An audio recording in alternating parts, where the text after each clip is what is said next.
सुंदर साथ जी, आज मैं श्री देवचंद्र जी के जीवन का एक प्रसंग वर्णन करने जा रही हूँ।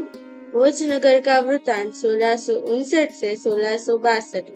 चारों ओर से थक हार कर श्री देवचंद्र जी भोजनगर आए और वहाँ उनकी मुलाकात राधा वल्लभ मत के अनुयायी हरिदास जी से हुई, जो स्वयं को गोपी मानते थे और सखी भाव से वो अपने आराध्य बांके बिहारी जी की सेवा करते थे। हरिदास जी बांके बिहारी जी की हर ऋतु के अनुसार सेवा करते थे और दिन में 2-4 बार वो स्नान भी करते थे। ऐसी सेवा और निष्ठा देखकर श्री देवचंद्र जी हरिदास जी से बहुत प्रभावित हुए। तब देवचंद्र जी ने मन में विचार किया कि मैं इनकी सेवा करके अखंड ज्ञान प्राप्त करूंगा, और तब यह हरिदास जी के पास ठहरे और उनकी सेवा करने लगे। हरिदास जी देवचंद्र जी के पिता मत्तू मेहता के गुरु थे, तो उनके बुलाने पर श्री देवचंद्र जी के माता पिता भोजनगर आ गए। उनके माता पिता ने श्री देवचंद्र जी को बहुत समझाया कि गृहस्थ जीवन में आ जाओ, लेकिन उन्होंने उनकी बात को अनसुना कर दिया, तो उनके माता पिता बहुत दुखी हुए।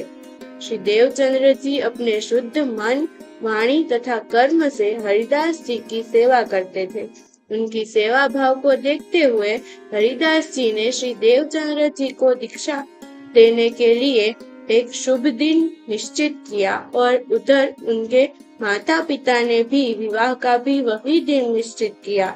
श्री देवचंद्र जी को पूछे बिना ही उनके माता पिता ने उनकी सगाई लीलबाई से कर दी थी।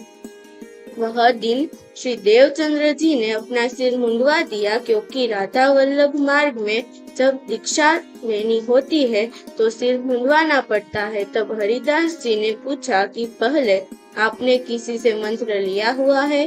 तो श्री देवचंद्र जी ने कहा कि हाँ, मैंने दत्तात्रेय मत के सन्यासियों से दीक्षा ली है।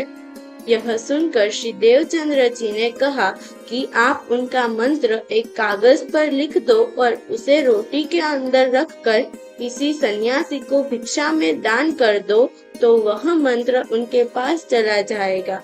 तब श्री देवचंद्र जी ने कहा कि यह आपका दिया हुआ मंत्र मेरे पहले वाले मंत्र से अधिक शक्तिशाली होगा, तो वो अपने आप निकल जाएगा।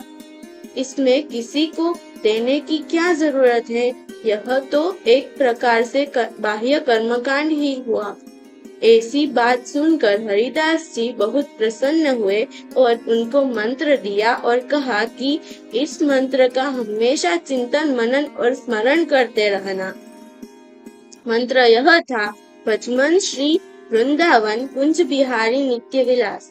जब श्री देवचंद्र जी दीक्षा लेकर घर पहुँचते हैं और उनके माता पिता उनको देखते हैं, तो वह बहुत ही गुस्सा होते हैं और कहते हैं कि आज तुम्हारा विवाह का दिन है और तुम आज मुंडन करवा कर आ गए हो, बल्कि आज तो तुम्हें अपना श्रृंगार करना चाहिए। मत्तू मेहता दुखी होकर रोने लगते हैं। तब श्री देवचंद्र जी कहते हैं कि आप क्या चाहते हो? मुझे जिससे विवाह करना था उससे कर दिया, अर्थात मेरी आत्मा का विवाह रास बिहारी जी से हो चुका है, तो आप मेरे शरीर के विवाह के लिए इतने व्याकुल क्यों हो रहे हैं? मैंने तो आपको मना ही किया था कि मुझे विवाह नहीं करना है।